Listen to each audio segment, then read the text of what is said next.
Mtazamaji, inaelekea saa 1 kamili saa za Afrika Mashariki siku hii ya Jumanne, ikiwa ni siku ya tarehe 15 mwezi wa Julai 2025. Popote ulipo, natumai jioni yako inakwendea vyema kabisa.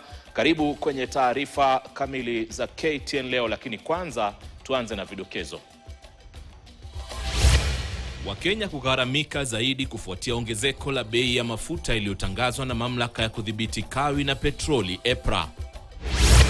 Bye bye my daughter. Hali ya simanzi ya tanda Ndumberi huko Kiambu kwenye mazishi ya mtoto Bridget Njoki aliyeuawa kwa risasi wakati wa maandamano ya Sabasaba. I thought you will grow and be a beautiful woman from the girl you are. But that